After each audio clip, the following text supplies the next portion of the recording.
Hey everyone, welcome to Group Text. It is so exciting. I actually get to have someone on today that I know outside of work, that I know as a friend, and well, we'll get to who she is. Because I have experienced every single skincare problem imaginable. So today, I am thrilled to introduce you to my guru, Lisa Goodman, the founder of GoodSkin. Now, I can go on and on and on. You have a thing called the GoodSkin method.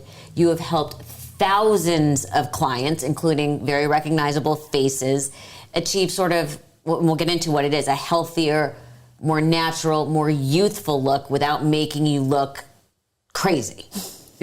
Best way to put it. And it's what you refer to as the untouched look. So, welcome, Lisa. Thank you. So, what made you want to go into the skincare business? My mother had a skin disease she's Spanish and Jewish, and she had a skin disease when I was 18. And so I already started to see how much that affected psychology. Mm-hmm. And so I always wanted to do dermatology. So I did medical dermatology.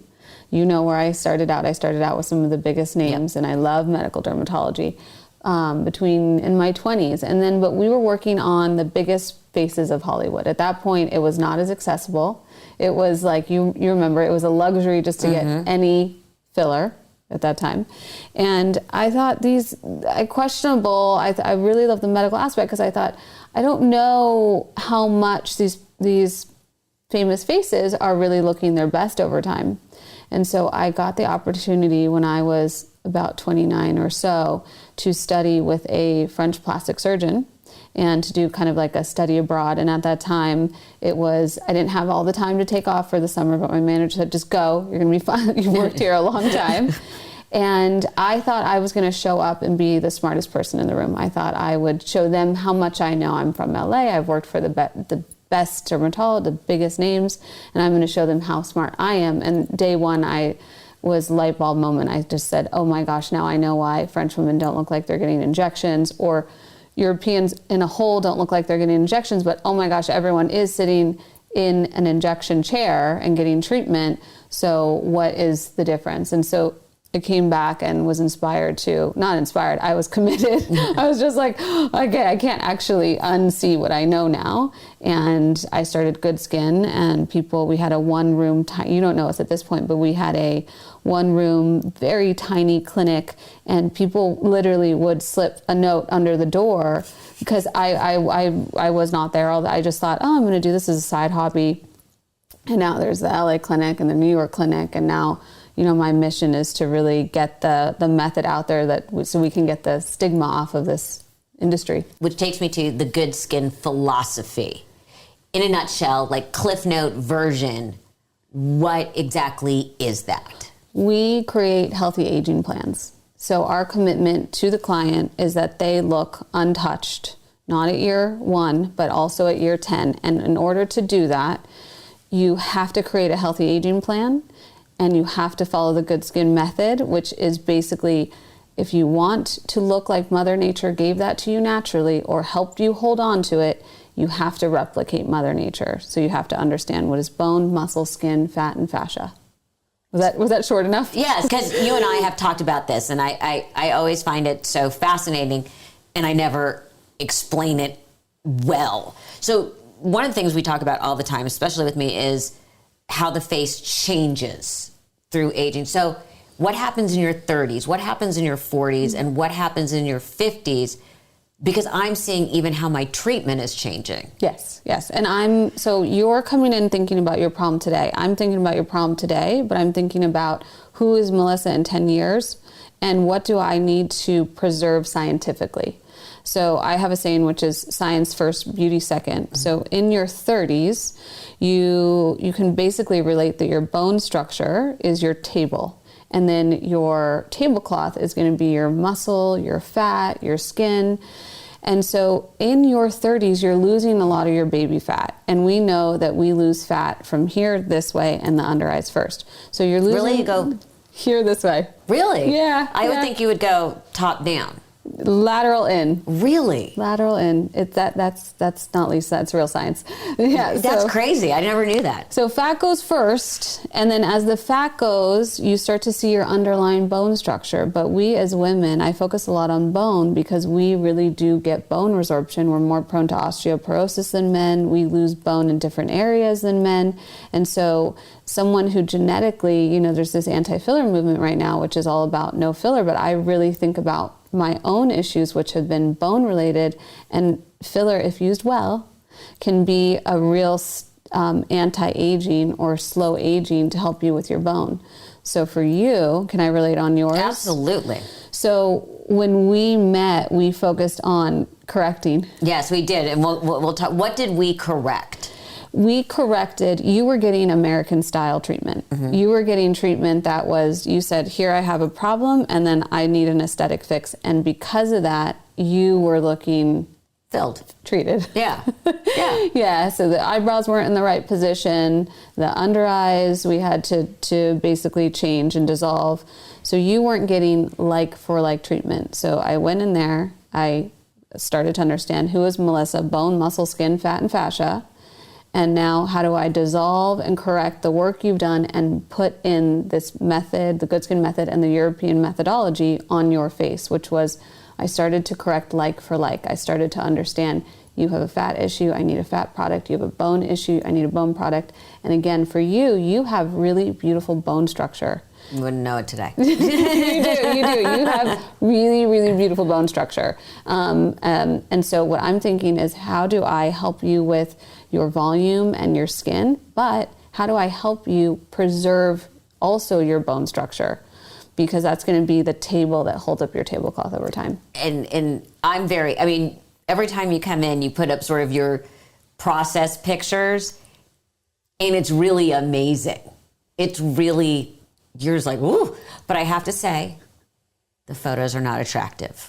Not at all. You do these 3D photos and you do half a face and you look cross-eyed in them.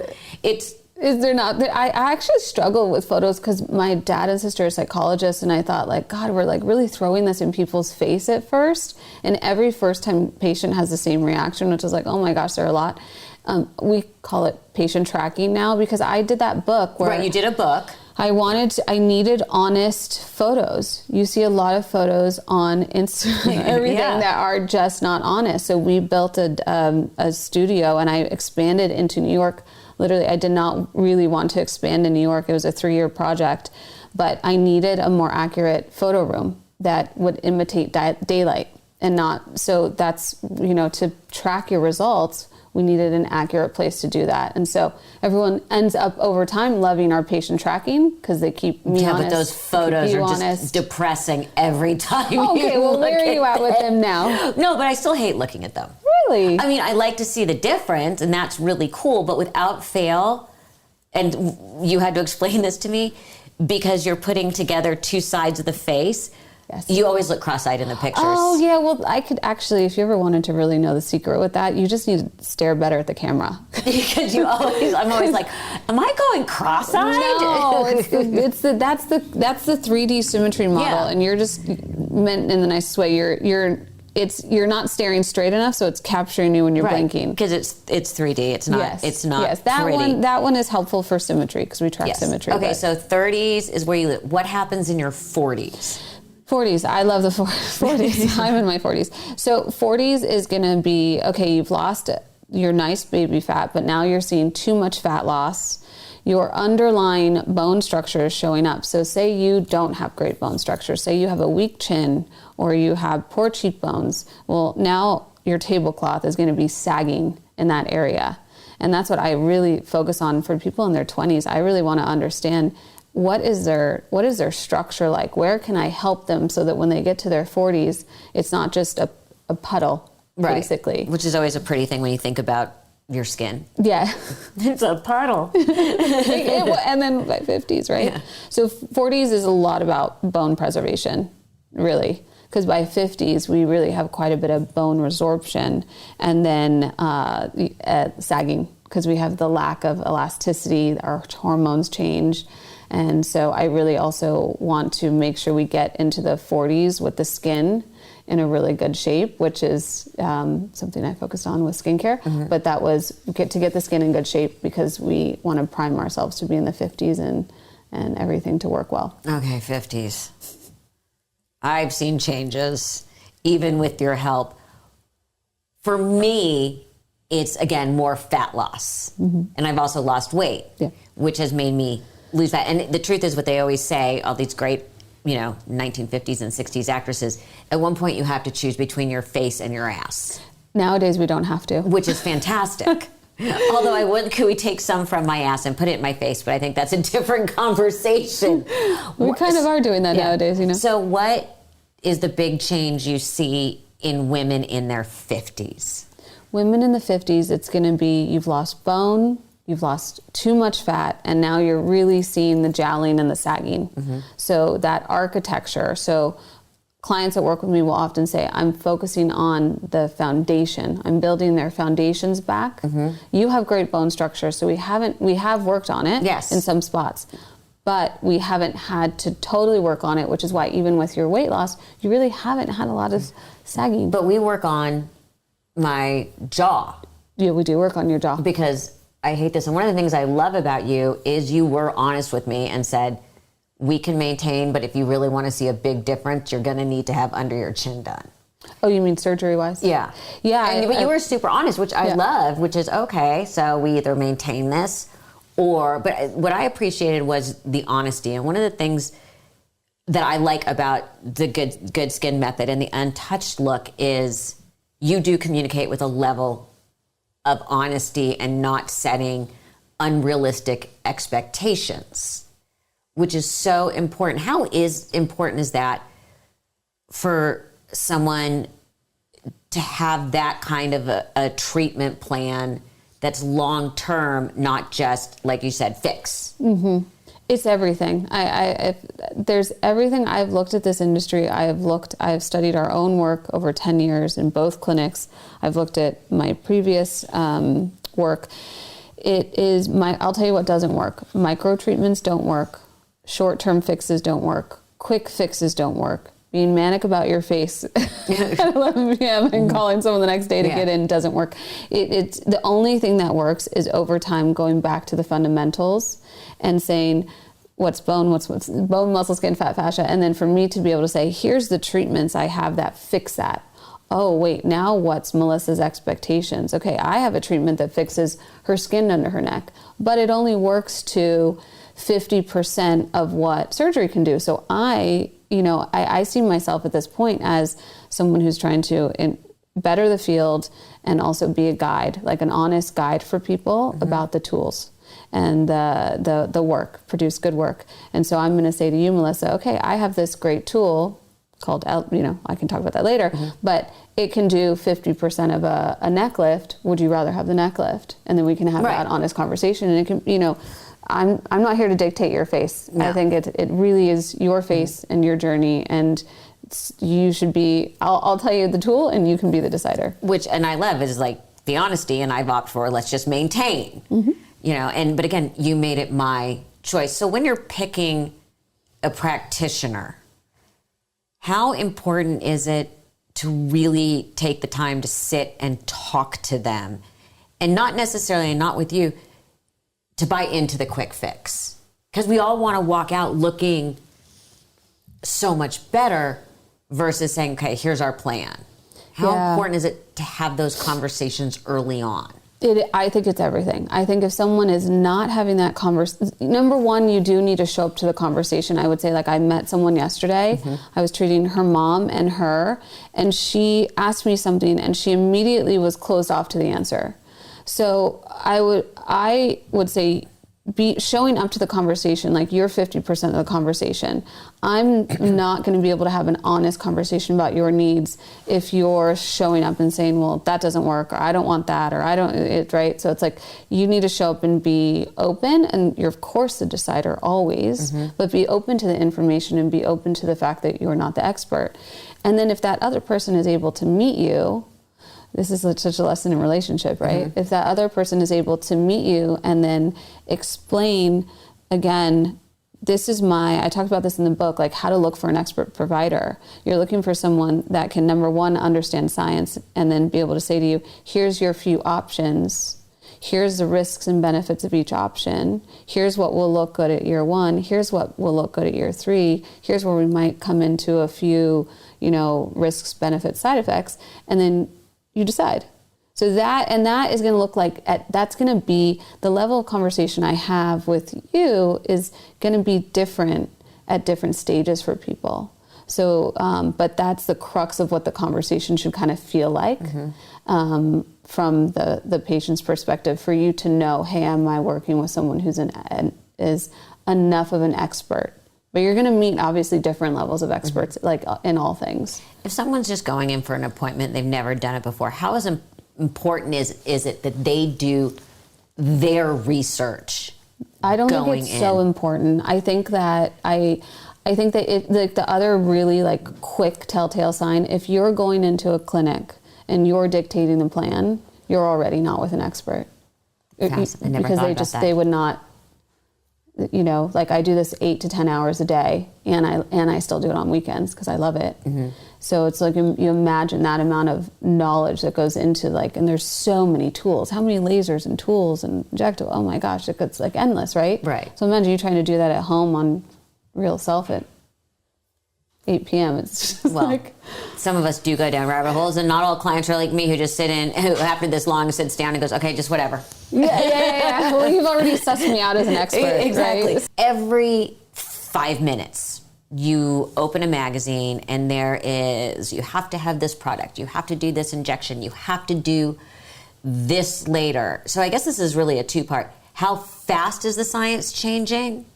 And how much should you buy into these new treatments? I don't love buying into new treatments. I do not love following trends in anything. It's really interesting having the clinics in two places, because although New York is such fashion and trends, they are not trend-driven people when it comes to the work and their face. It's all about quality.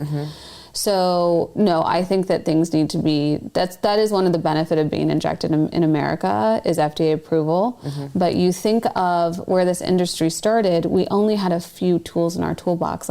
20 years ago, there was 3 fillers, right? So if you received work at that time, it's likely that you need some correction help, because now the tools are as a practitioner who's wanting to replicate Mother Nature and create healthy aging plans and really, again, replicate the healthy aging plan, we want to have enough tools that I can replace like for like. So I have enough tools now that I can have bone-like filler on bone. I can have fat-like products. And then if I don't feel like I have the tool, to your point, my clinic and any of the providers are going to tell you, hey, we don't have the tool for this thing. But we're sitting at a really beautiful time in the industry. It's super unfortunate that there is an anti-filler movement going on, because I was just in Paris, and I was meeting with some of the colleagues who taught me a lot of this. And there's a world conference every year, and they were like, what is going on in America that there's now a trend against filler? We're back to the trend thing. Right. And they said, what is going on? And I said, I honestly know, I'm not against filler. I'm not against lasers. I'm not against any of it if it's done really well and done with that long-term methodology, right? And they said, of course, you Americans, you took something, you overdid it, you didn't think long, hard, you didn't plan for it, and then you killed it. Because my colleague is we're very busy, we have no problem with fillers, there's not an issue, we're just using it well. So I think that first question, which was about how quickly do you latch on to new things, it's still another trend. I think that this industry needs to stop being trend driven and look at the science really and use the tools well. Do you think a lot of that in the trend driven has to do with the celebrities who are popular in the moment? I know, and I'm not criticizing because they look beautiful. Yeah. They don't look natural, but they look beautiful. The Kardashians. Kendall looks natural. But do you think that so much of what happens here is completely tied into celebrity? Yes. Where I feel like in Europe, it's not tied into celebrity so much. It's more tied into the people you see on the street. It's not. You're right about that. No, that is actually like, there were some celebrities that were photographed with, like on a poor day, right? And it could have been a number of things, but then yes, that created like a don't do this. And I do think the marketing laws in Europe are different than here. The social, even the Instagram laws and all that for marketing are totally different than what's allowed here. And so you do end up with anti this or don't do that marketing, which drives more people into surgeries or drives more people. There was a time when everyone said we should all be doing filler, right? So we get these swings that don't really work for the patient per se. So regenerative treatment, you've explained that. That's the trend now. I'm just saying. But it is. So, it's like so you were now. ahead of the curve. Right. If someone's at home, what kind of products should they, because, okay, let me back up. Like me, Yes. you are a laser junkie. Yes. So if someone could go in, they don't have unlimited budget, what is, in your opinion, the best general laser to do? Best bang for the buck, but not for your social life. I know where you're going because I saw you doing this. CO2 laser, right? Yeah. Real deep CO2 laser. Yeah. Best healthy expectations, not a ton of, but it really depends. I have met people who said, that didn't do anything for me. I said, show me a photo of what you looked like for 3 days and show me your settings. We know Morpheus is going to love that I've said this, right? Morpheus. Right. Right. And then, but it goes back to, I meet so many clients that say, I had this laser treatment, I had that laser treatment, and I didn't see anything. And I say, you don't really have a tissue issue, you have a volume issue. So we should be spending our efforts, our budget, our time is totally valuable too, into maybe regenerative medicine like Sculptra, Renuva. We can use some fillers as regenerative medicine too. That's going to solve your root issue, which is more volume and bone. And then guess what? It was really never a total laser issue. Does that make sense? Complete. So the CO2 laser, which everybody is super into right now. There's pictures all over Instagram and TikTok of people going through the process. You did it. But it's so funny. I mean, I wish everyone would know that's right now we are in a laser trend. And so that's what people are willing to share. And I'm so proud that I'm so happy to see that this is going on. We have a number of ambassadors that are willing to be open and honest, and that's changing the narrative for women about these treatments and about not feeling less than, right? But just for anyone, I had one client, my own mom, who's in her 60s, called me and said, "Oh, I see that she's doing laser. Is that all she's doing? That's how she looks like?" I was like, "Really, Mom? She's getting like I can't disclose, but she's having every treatment in the books. So people need to know that there's more going on than meets the eye, right?" Well, I always have visions of you during awards season with magnifying glasses and your face this close to the TV, seeing A, how everybody looks, and B, how your clients look. Because I usually see you right before, right after. I'm always have visions of you so funny doing this and taking notes. I look at it more on social because there's not as flash photography is pretty damn flattering. But I always have that's always my mental picture of you. It is a little. I do watch when I can't sleep, and some people use social to. I get stuck in an occasional I bought that on Instagram, but I do watch and see how. I think it's so important to when you come for those photos that you hate but you love. Yeah, hate but love. I look at you under expression. Right? I look at you, what's happening to your face in motion. Yeah, because you have to do this, and you have to do the eek face, and you have to look down at your phone, you've got to raise your eyebrows, you have to do kissy face. I know them all way too well. And you go front, 3/4, side. The only thing I'm going to say is I know you're all about the aesthetics, especially of even your surroundings. Yeah. You do need to put a little dot in the wall. Oh, we can give. I know. Everyone says the same thing. I said, why does she not put a dot on the wall where you're supposed to focus? They're like, because it doesn't look good. You know, exactly. It ruins the wall. Design is in the details, even in your face. This is why this is why you love coming to my clinic so much. Every time I think, one day I'm just going to put a little X on the wall. You can, and it should under there say Melissa. Exactly. Right now, the huge trend, you can't get away from it, is French pharmacy products. And you are a Francophile. Yeah, I was more before. Yeah, you were you love the French aesthetic. You love France. I did learn a lot from Swiss doctors, just to be like, I used to spend years just going and tracking down methodology and techniques, and a lot of them were Swiss. Just to be fair to the Swiss. Just to be fair to the Swiss. Yeah. So everyone's like, you got to buy this product, French pharmacy, French pharmacy, French pharmacy. What are worth the money? What are not worth the money? And honestly, as my derm says, a lot of times the products that you're paying double for, you can get at CVS and they're the same quality. Yeah. We're talking about skincare. Are we talking about serums, or are we talking about creams, or are we talking about... You know, that's so I created a skincare line called Remed. We're taking that up. It's fantastic. I use it. No, but like, in truth about that, it's really about like the transparency about the ingredients. Yeah. So, and that's like the French pharmacy. I don't find a lot that I need there anymore. There was a time where our sunscreens weren't as good as what was going on in Europe. Yes. We have that now. There was also a time where the products we had in my industry, like I said, we had 3 fillers. We could not replicate bone very well at all. So we are sitting at such a great time where I have a lot of great tools. There's even a tool for removing the skin here. It's a really great time to be practicing if you want to practice in a holistic methodology where you care about all the details. Yeah. So in terms of the French pharmacy, I was just in Paris. I didn't buy anything in the French pharmacy myself. No, there's nothing I felt that I needed to carry back. I think it more or less is like it's a fun, cute thing to do, and there's definitely people on social talking about it.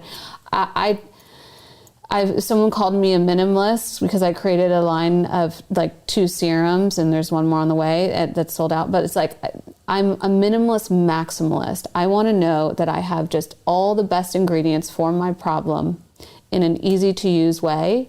And then, maybe there's a drugstore cream. I just recommended to my sister the other day. I said, she's in her late 20s. I was like, you need these 3 Remed serums. They're going to handle all your signs of aging. And then go get this, I used to speak for a drugstore company in dermatology. Go get this drugstore cream. This is going to be enough for you at this age. Right. So I do think you can get, and it is hard. It's hard. Like, okay, now how do you know ingredients? How do you trust that? That was literally why I spent 9 years creating a skincare line, because I couldn't find, I came from derm. All of the derm skincare was like, okay, you trust the clinical effectiveness. Oh, but guess what? They're full of parabens, they're full of PIGs, they're full of phthalates, they're full of all of the things you generally don't want to use as endocrine disruptors. So I spent forever, but I focused truly on just the most effective blend that you could count on, and then you can mix and match some things that are over the counter easily. I love it. If I can make one suggestion. I'll take it. If we can color code the bottles for stupid people like me so that I don't have to remember which goes first, second, third, which am I only supposed to... I'm catching on that we need stickers. Yeah. But you know what the best part is? I designed them that they look really pretty on the counter. They do. I mean, let's be honest. I care about aesthetic, and I care about my life. And they look really nice lined up, and they're all very... I'm visually oriented. Yes. My husband... does not, like, my team again would call me. They'd be like, there's an order, we're going to hear about it, all the things. On days that I'm busy, I go 1, 2, and my husband has no order. He literally takes and just and that's partially how I create minimalist maximalist.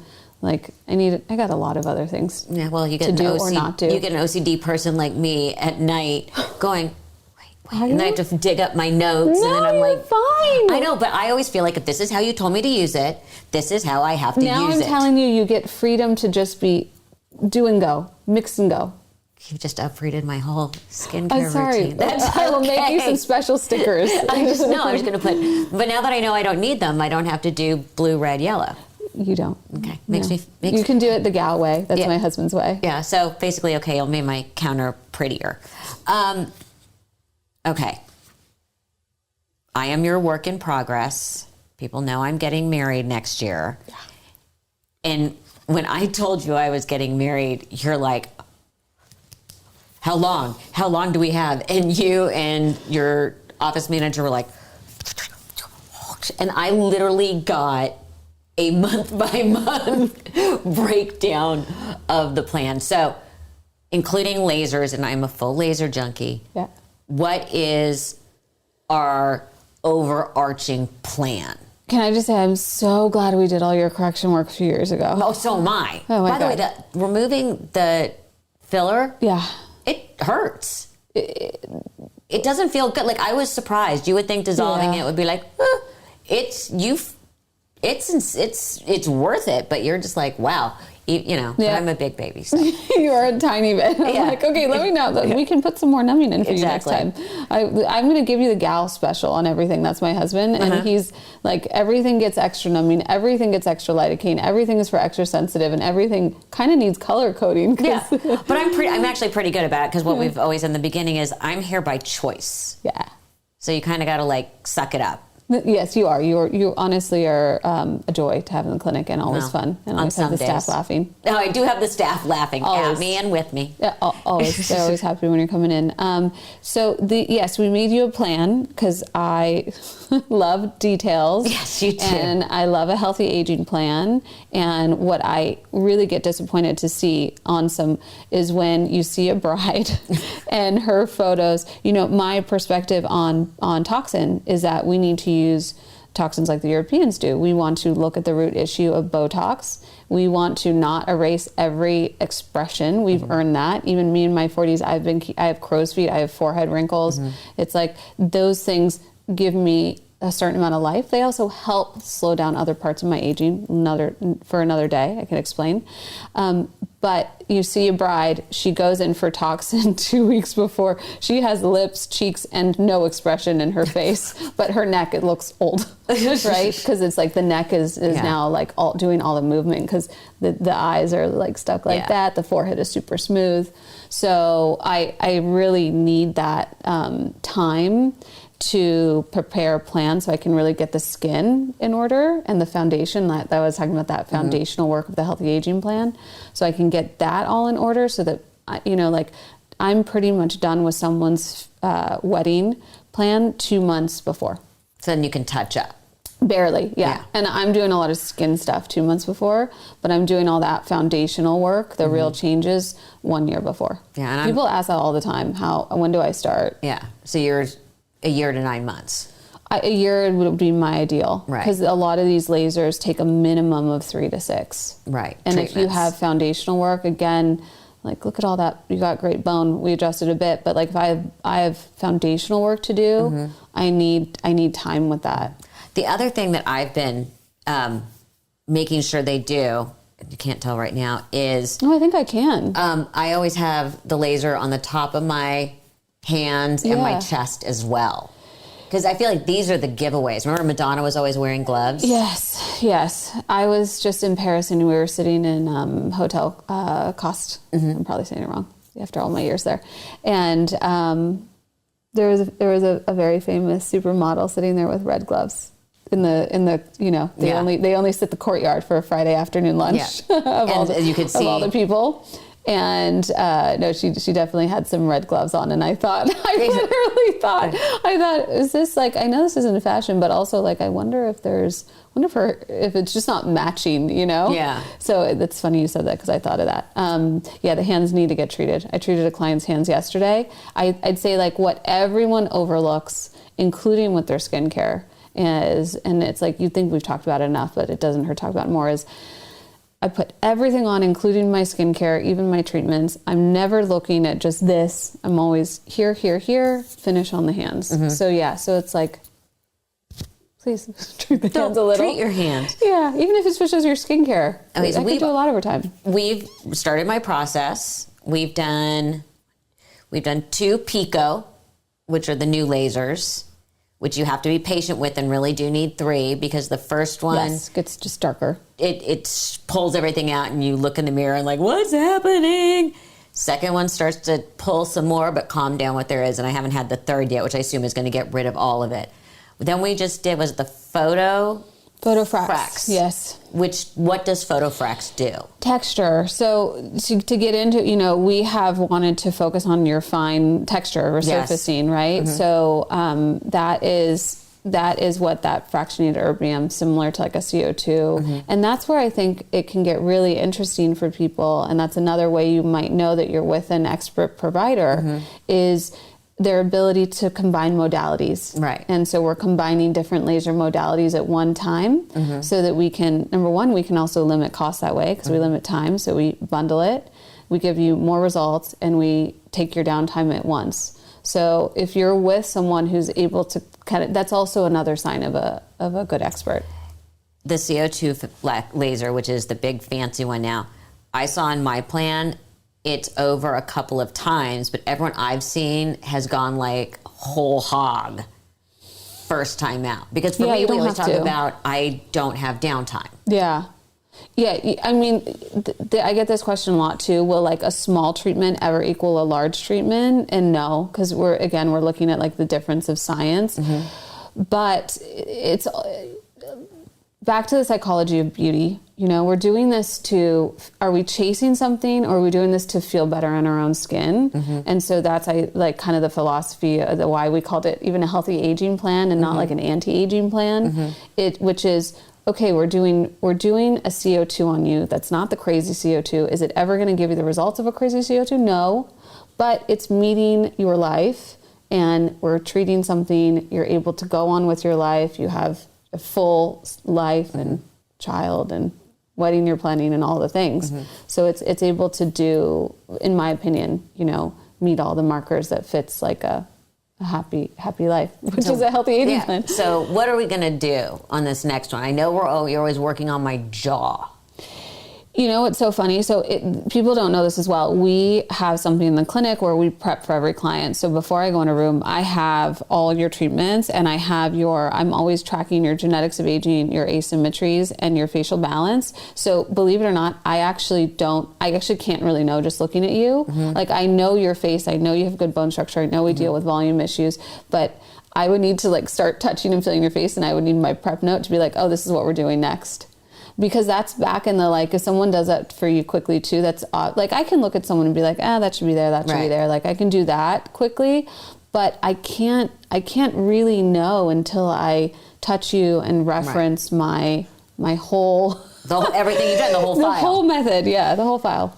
What is the most important question someone should ask their provider before they go into treatment? Because, by the way, I always like the fact that you guys have really good snacks, but that should not be why I pick you. But as an aside, you guys always have the best snacks. We do. You do have really good snacks. Yeah, we do. And they're also chosen to be healthy.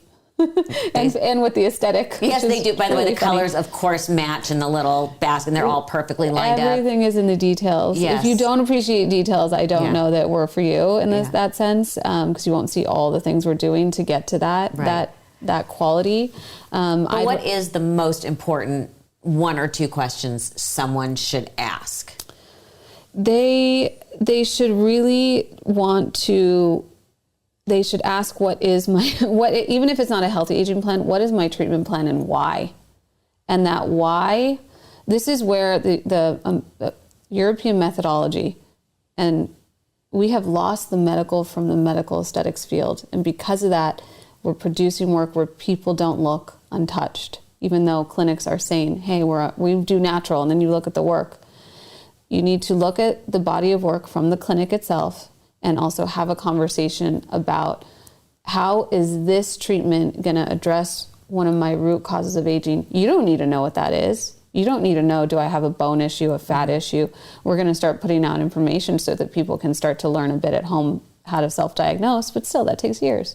So, but if they can answer that for you, you're in a good spot. Okay. And setting your expectations, like you told me before, setting expectations is huge. Okay, well, I have to go shallow for a moment because I've been too like deep for 30 seconds. Worst client story you've ever had? Oh my gosh, it's probably like you caught me off guard. This wasn't even on our prep. No, I love that. But worst client story you ever had? Oh my God, there's different versions of this one. You know, I have to be honest, the one that first came to mind was I parted mutually, like kindly, parted ways with a client that photo tracking is really important, and her aesthetic, I actually have two good client stories. Her aesthetic, and I actually in LA, not New York ever, which is so interesting. So her aesthetic, we had corrected her and made her look more, we took her previous photos of when she was younger, which was uniquely her, right? So European methodology is we're not one size fits all. All our clients don't look the same. We had her, she was starting to look like everyone and injected. We restored her to her. She wanted to sit in the face that was like everybody else. So her and I had a total fundamental difference on aesthetic. And I respected her choice, right? It's not my body to sit in. I'm just subscribing to totally one way. Did she throw anything at you? Did she scream? No, I don't have those clients. No. Like, okay, great. No. So you just parted ways aesthetically. No, I want to know. She was not happy. Okay. She was totally not happy because at the end of the day, like, she wanted treatment that day and I wouldn't do treatment that way. So that was like, she was definitely mad at me. Okay. For sure. And oh my God, I had one other, and now I do remember. I had one other. Didn't anyone ever knock anything over? This is like stuff. No, I had one celebrity storm out on me, like a big celebrity that just got up and stormed out, and it was a whole scene, and I've never had that happen. And my staff was like, and it was because I didn't just say yes. And she was so used to it going the yes way. And I had said, like, I can't do it that way. Why are you wanting it? Like, I had come to the conversation more conversational versus more, you know, it's going to be my way and dictatorial and all that. And that wasn't what she was used to. And that I still look at that and think, like, what could I have done differently that could have met what she needed? You know, I still, but that's, I think, our biggest one. I was gonna say that what you could have done to meet her was send her to someone else. Yeah, I think she went back to that someone else, obviously, who was like making it look a certain way. Well, Lisa, I adore you. I love what we're doing. I'm letting everybody, which we've talked about, track my process and track my journey. So if I look like crap, it's your fault. I can't wait to be judged. Exactly. You can learn more about GoodSkin at goodskinclinics.com.